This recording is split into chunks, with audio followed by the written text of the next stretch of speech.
Oh, hello everyone, my name is Zachary O'Shea, and this is Box of Teeth. I have another minion to share with all of you today for your Dungeons & Dragons game, all based off of a single antagonist, so stay tuned.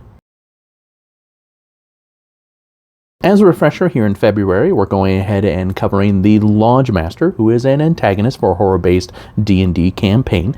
He is a demon who takes the form of a distinguished older gentleman who is a real man's man, a great hunter, and a great lover. All the while, as he's taking in protégés into his hunting lodges, he is teaching them all sorts of toxic masculine traits, cannibalism rituals, getting them slowly transformed into semi-demonic forms themselves, and the like, and we're covering the various minions that he has now. As a quick reminder there, the horror subgenres that we cover in this are the following: demonic horror, body horror, corruption horror, and class horror. Today's minion, the Hunting Blind, it leans mostly into demonic horror and body horror. The Hunting Blind's frame is built from hell-blasted dryad wood, gnarled and charred. Abyssal runes smolder across its surface. Despite its desiccated and destroyed nature, the construct is incredibly durable thanks to the foul magics powering it. The top third of the conveyance is a partially covered platform with a pointed canopy. The roof and walls of the parapet are made from enchanted monster hide as hard as steel. Profane fetishes fabricated from beastly skulls hang from its post, sizzling sigils floating within their eye sockets.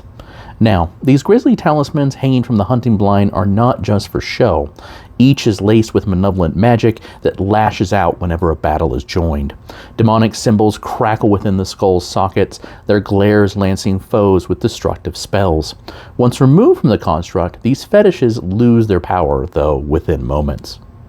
Alright, let's go ahead and cover the Hunting Blind statistics for Dungeons & Dragons 5th edition. The Hunting Blind is a huge construct that is challenge rating 7. It is technically unaligned because it has no real agenda of its own. In fact, it only has an intelligence of 1. It does have an improved strength saving throw, damage resistances to attacks that aren't made with adamantine, and a host of condition immunities you would expect for a construct to have. Its big ability is Insidious Camouflage, so it can use a bonus action, and as long as it doesn't take any actions and the creatures that are hiding within it don't take any action, it looks like a tree that is indigenous to that area instead. In addition, all of the creatures on it have advantage on stealth checks to remain hidden.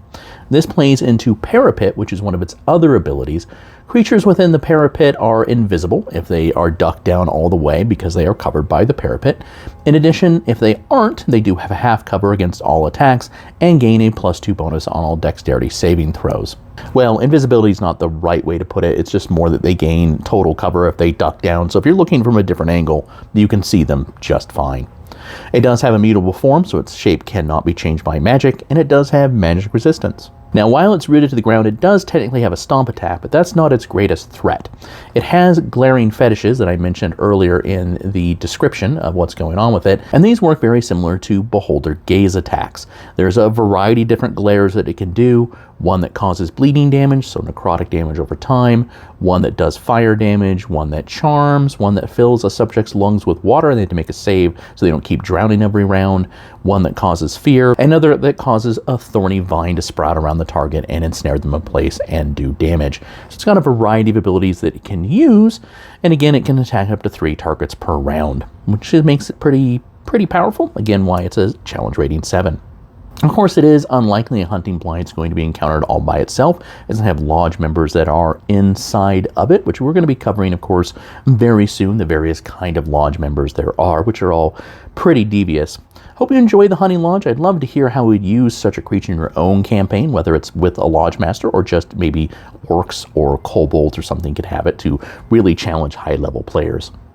Now, of course, you can find the Hunting Blind along with hundreds of other monsters that are all for Dungeons & Dragons 5th edition, all horror-themed and all perfectly free at boxofteeth.blogspot.com. In addition, if you're more interested in the non-D&D horror projects that I have or the horror fiction that I write that includes grease paint right here, you can always go to www.zacharyoshea.com. I really appreciate your time and your attention, and I hope we all have a great weekend ahead of us.